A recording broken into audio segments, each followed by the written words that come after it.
वैक्रिय शरीर जो कि देवताओं और नारकियों का होता है, वो वैक्रिय शरीर वाले चाहते हैं कि इंसानों की तरह औदारिक शरीर हमारा भी हो पाए। ऐसे मन में विकल्प रहते हैं कि काश औदारिक शरीर हमारा हो पाए।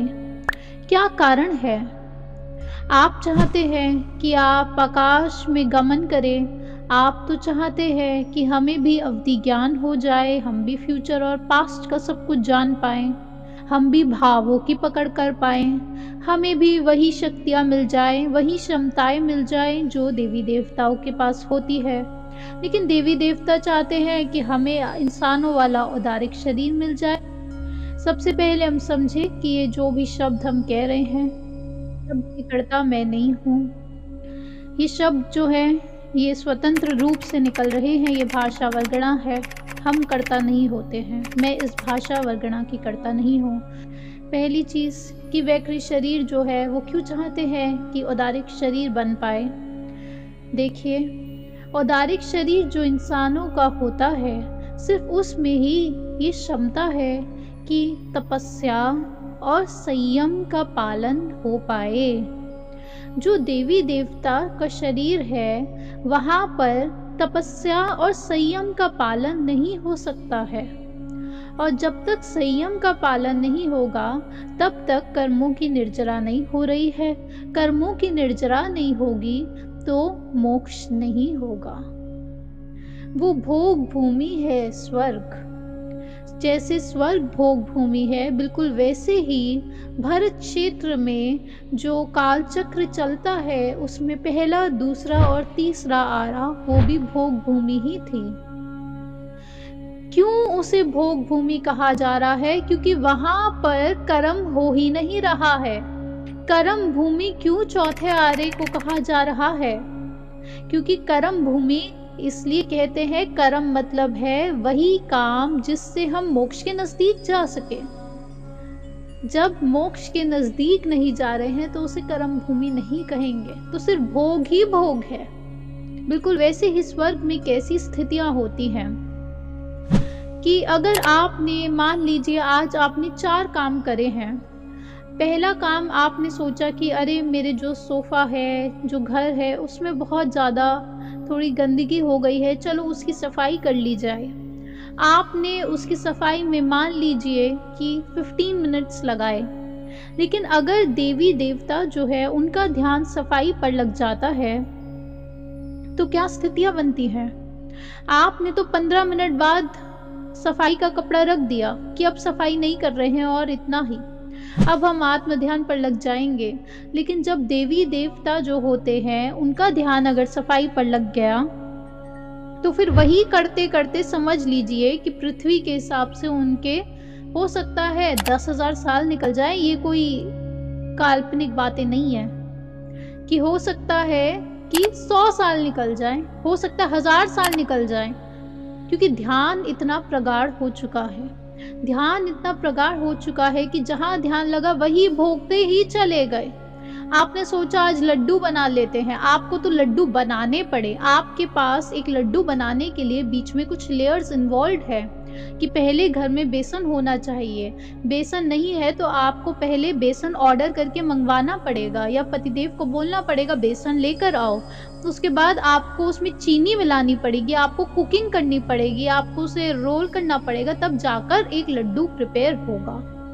इतना समय इन्वॉल्व है उस लड्डू के प्रिपरेशन में। उससे बेटर हो सकता है कि तब तक तो आपका ध्यान जो है कि अरे ये लड्डू क्या ही बनाना, इससे अच्छा मैं आत्म ध्यान कर लेता हूँ।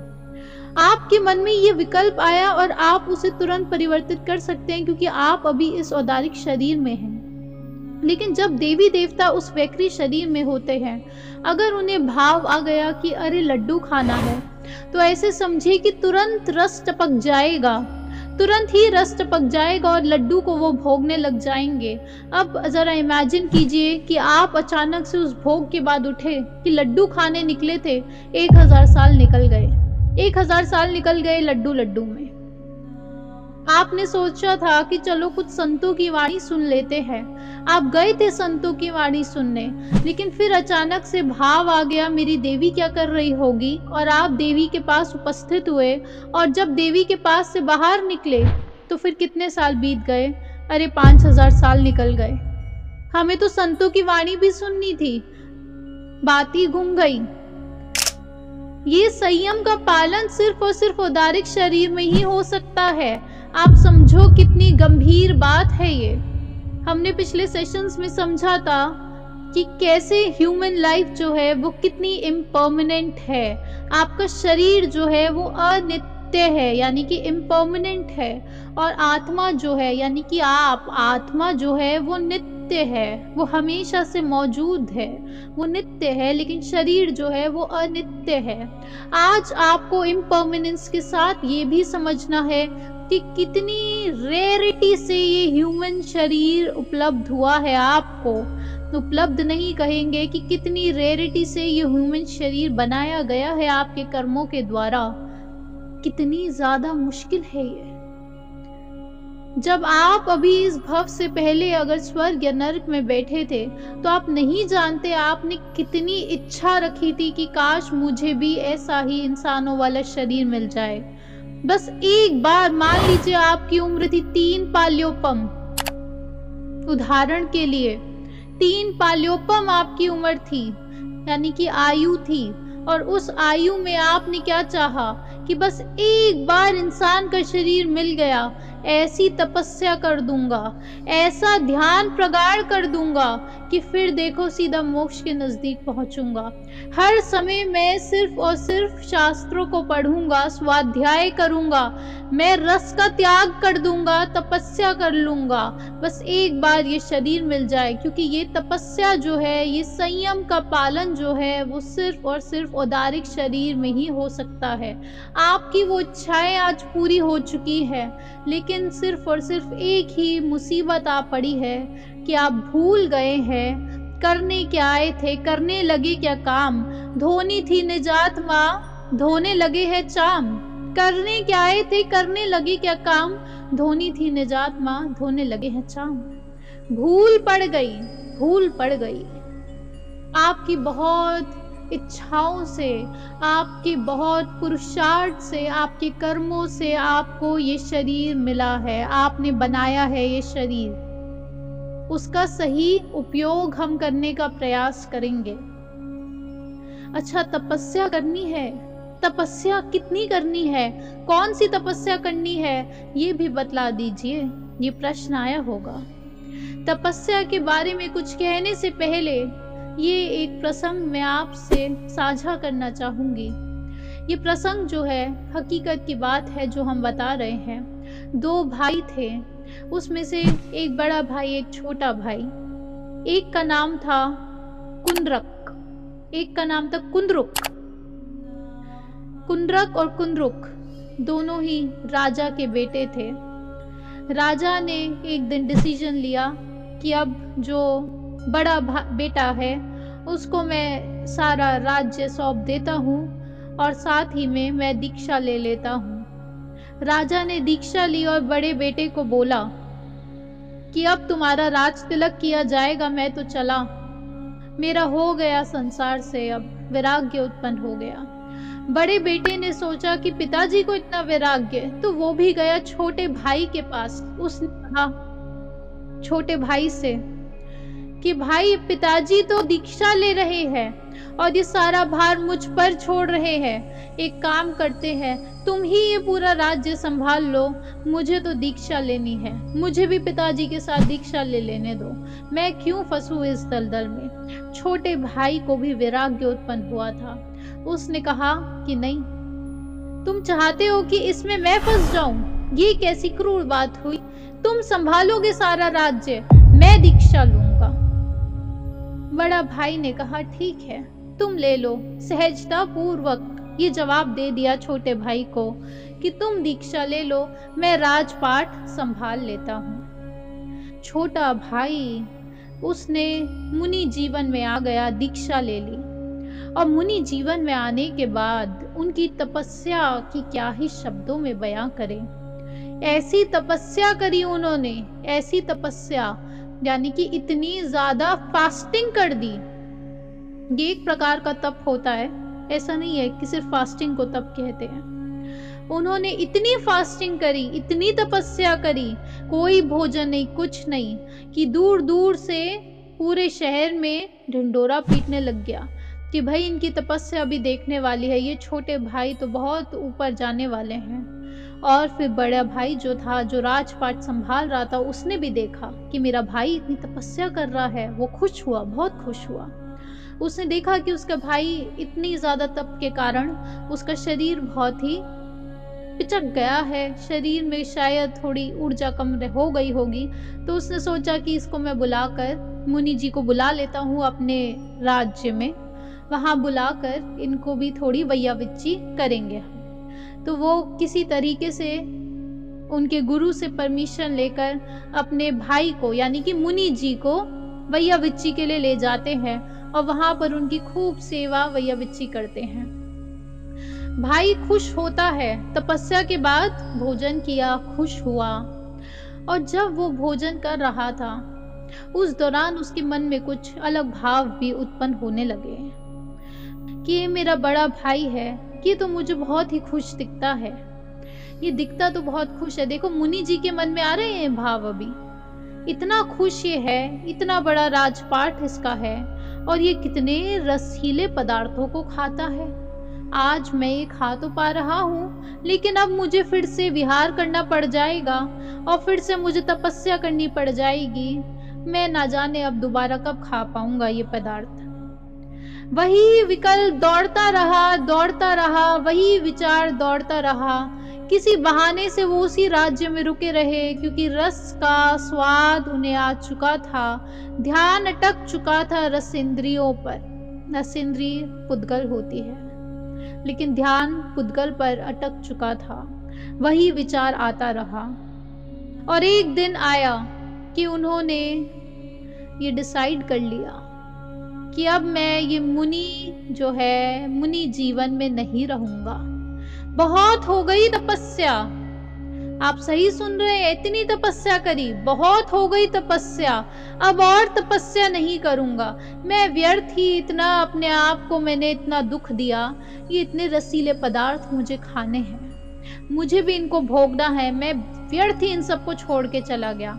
और फिर उन्होंने एक दिन अपने मुनि के जो कपड़े थे उन्हें एक पेड़ पर टांग दिया और किसी बहाने से अपने भाई को बुलाया वहां पर, बड़े भाई को। बड़े भाई ने जब देखा कि यूं पेड़ पर मुनि के कपड़े लटके हुए हैं, वो समझ गया कि मुनि जीवन से ये बाहर जाने वाला है मेरा भाई। खूब समझाने का प्रयास करा कि क्यों तुम अपनी तपस्या को खराब करते हो, क्यों अपनी अगली गति को बिगाड़ रहे हो, क्यों कर रहे हो ऐसा। तुम इतने आगे तक चले गए, इतने साल बिता दिए तुमने वैराग्य में, अब क्यों तुम व्यर्थ ही इन बातों में लगते हो राजपाट। लेकिन उस भाई को रस का स्वाद लग चुका था। तो छोटे भाई ने कहा कि मैं अब राजपाट संभालूंगा, अब तुम बनोगे मुनि, तुम मुनि बनोगे, मैं राजपाट संभालूंगा।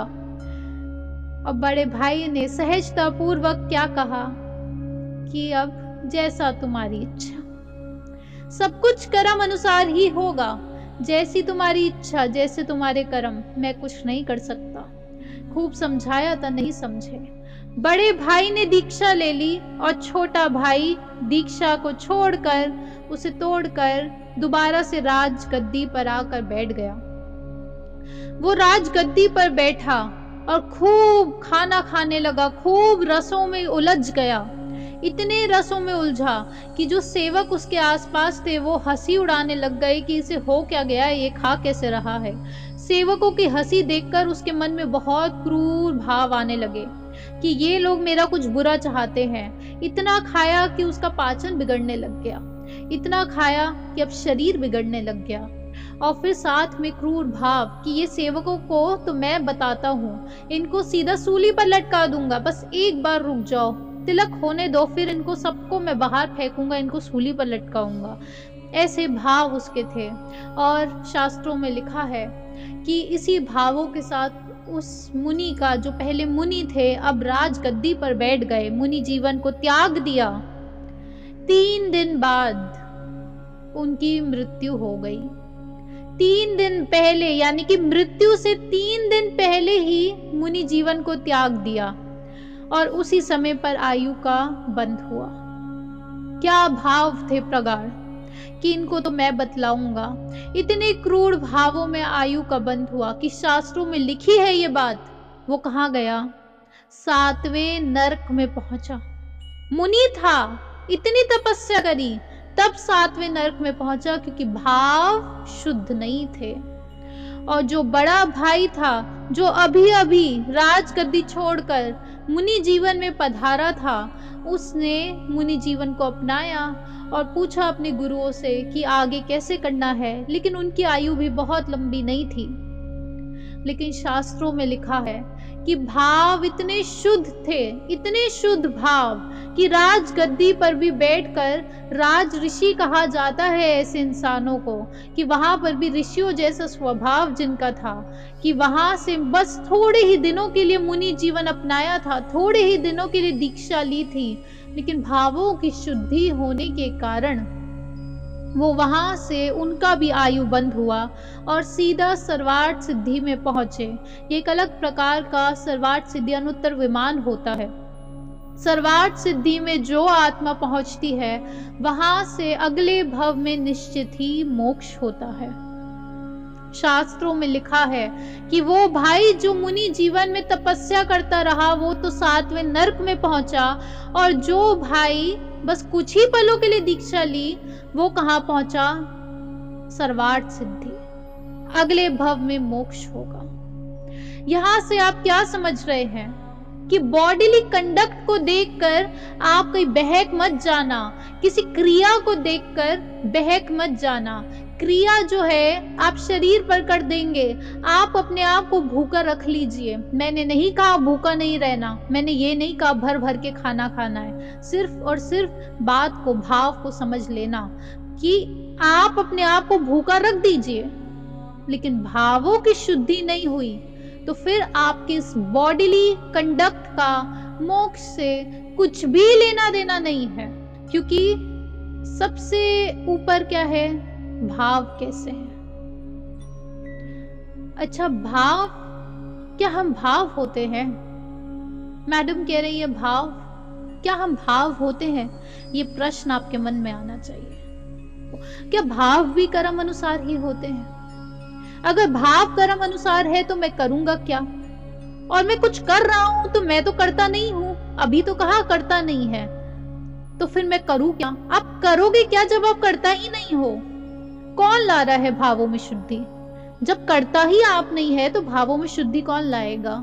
ये प्रश्न पर आपको विचार करना है, क्योंकि जब जिज्ञासा होगी तभी वो जवाब आपके अंदर फिट होंगे। संयम का पालन करने के लिए जो इस औदारिक शरीर में हो सकता है, संयम मतलब है दिखने में रिस्ट्रेंट कह सकते हैं, लेकिन वो रिस्ट्रेंट भी नहीं होता, वो ज्ञान का मार्ग होता है। इतना ज्ञान आ जाता है कि रिस्ट्रेंट नहीं होता। अब आपको क्या रिस्ट्रेंट करना पड़ रहा है कि आप आज रात को किसी क्लब में ना जाएं?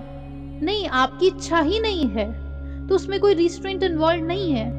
आपको क्या इस चीज को रिस्ट्रेन करना पड़ रहा है कि आप आज रात को कोकीन ना लें? नहीं, ऐसी कोई इच्छा नहीं है। बस वही ज्ञान का मार्ग होता है।